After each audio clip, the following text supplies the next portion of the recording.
Welcome back to Jersey Matters. I'm Stensland-Mendte.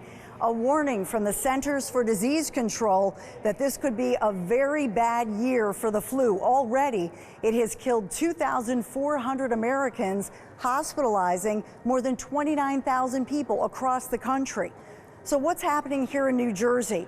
Well, that's sparking a warning from doctors here at Cooper University Hospital. Here's what you need to know. New Jersey is a little bit behind, but if you just look on the other side of the Delaware River at Pennsylvania, they've already achieved their threshold of what we would call widespread flu.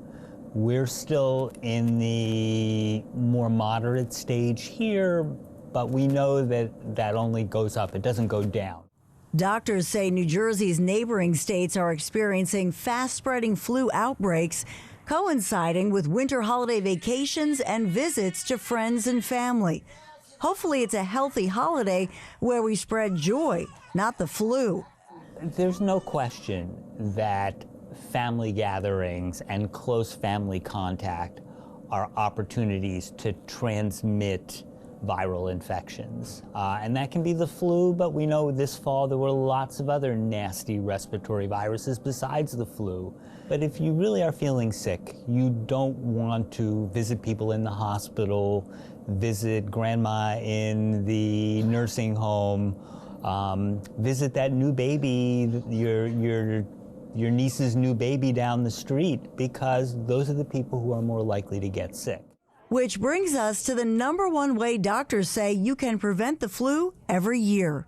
Although the flu shot is not a perfect vaccine, it does prevent flu in many, many people.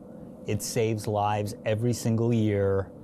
And even in the people who it doesn't completely prevent the flu, it makes it much milder. You are much less likely to end up in a hospital if you've been vaccinated, even if you catch the flu. So there are a lot of benefits, and you can't spread it to anyone if you don't get the flu.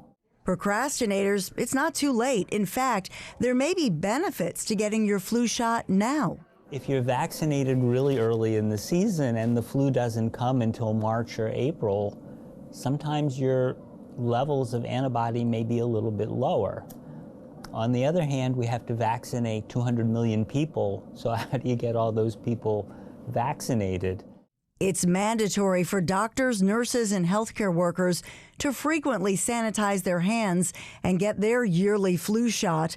Federal researchers fear we face the worst flu season in 15 years, based in part on what happened down under. We get a glimpse of what we think might happen by looking at what happens in places like Australia. And Australia did have a pretty bad flu season this year. Started early and lasted for a long period of time, and that sort of raises concerns that we might see the same thing here. And doctors are just reminding all of us, make sure you wash your hands frequently. Take off your shoes when you visit somebody in their home, and remind your kids to cough or sneeze like a vampire. In other words, so they sneeze into their elbow like this instead of coughing into their hands or into the air, spreading germs everywhere. Reporting for Jersey Matters, I'm Stensland-Mendte. Up next, Larry's commentary.